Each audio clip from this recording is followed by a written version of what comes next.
America's immigration crackdown is moving into an unexpected arena, by the way. The airport. According to reports cited in the material, a dramatic increase in immigration enforcement at the US airport has reportedly placed parts of the airline industry at odds with Mr. Trump, with some workers declining to assist the federal officials in certain enforcement action. Well, the whole issue involves cooperation between immigration and custom enforcement and the Transportation Security Administration as well. Basically, ICE versus TSA. Both agencies operating under Department of Homeland Security, by the way. According to the Wall Street Journal report cited in the material, that cooperation has expanded, with authorities carrying out as many as 3 dozen daily arrests at the US airport during the reported period. And the people being detained, they are not necessarily only individuals with criminal records.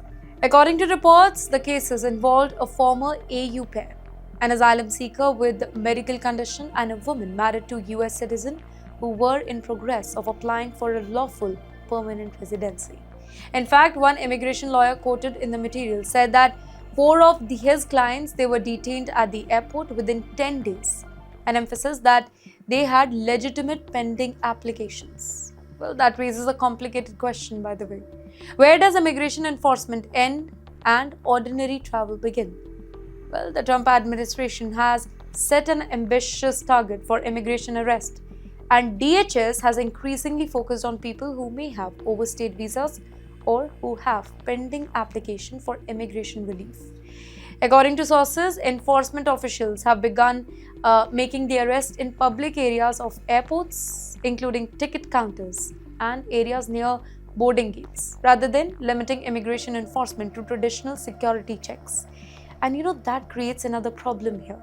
Airports are crowded public places. There are passengers, children, flight attendants, ground staff, pilots, airport security officers, workers, and you know what?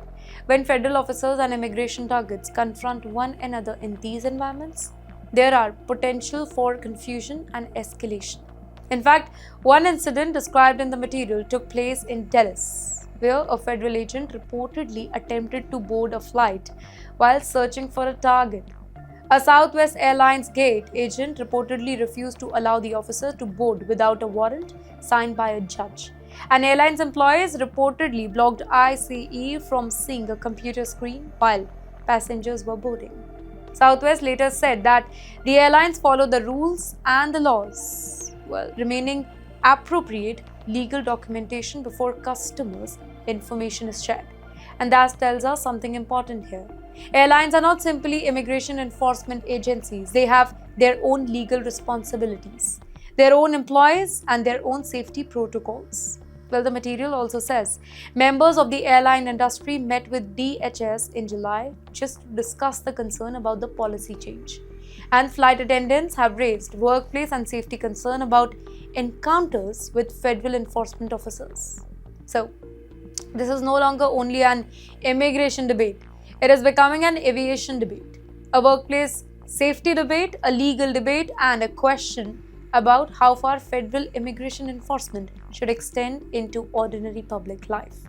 For travelers, particularly non-citizens with pending immigration cases, message is clear.